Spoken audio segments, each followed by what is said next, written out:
আমি তো এসেছি একটা কাজে, আধার কার্ডের জন্য, তোমরা তো জানো। আর এখানে তো জিলিপি ভাজছে, জিলিপি কিনবো। তো সেরকমভাবে বেড়ানোর কোনো সুযোগ হয় না, তো আজকে রথেতে জিলিপি কিনে নিচ্ছে।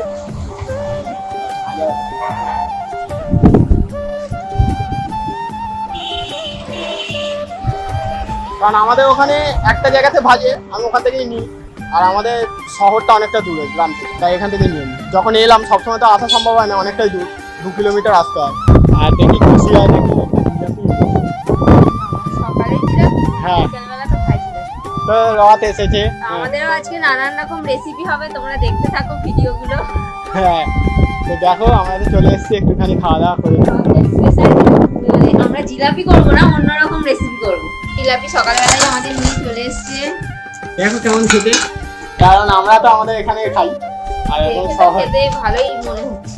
আমি দেখছি বেশ লাল রাস্তায়, লাল করে ভাজা হলে খেতে তো হ্যাঁ রাস্তায় গরম গরম ভাত দিল, আর এখন গরম আছে। আরে টেস্ট করি আগে। আচ্ছা ঠিক আছে, আমি একটুখানি ঠাকুরকে দিয়েছি। হ্যাঁ,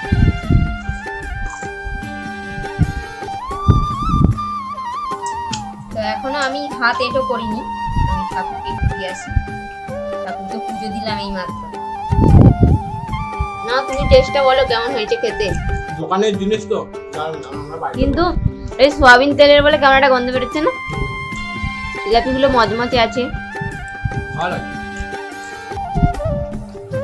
শুভ রথযাত্রা, তোমরা সবাই ভালো করে রথ দেখো, খাবার খাও, মেলা দেখো। আমাদের আজকে মেলাতে যাওয়ার ইচ্ছা ছিল, কিন্তু আমাদের দুটো বেড়াল আছে, আমরা সেই জন্য কোথাও যেতে পারি না। আমার মা বাড়িতে বিশাল বড় রথের মেলা বসে, অনেক বড় রথ হয়, মানে আমরা যাওয়ার ইচ্ছা ছিল এবারে, কিন্তু যেতে পারবো না এই যে এদের জন্য। এই যে ভামগুলোর জন্য আমাকে এত ভালোবাসে যে আমাকে যাওয়া যাবে না। কে খেতে দেবে? Tata, bye bye.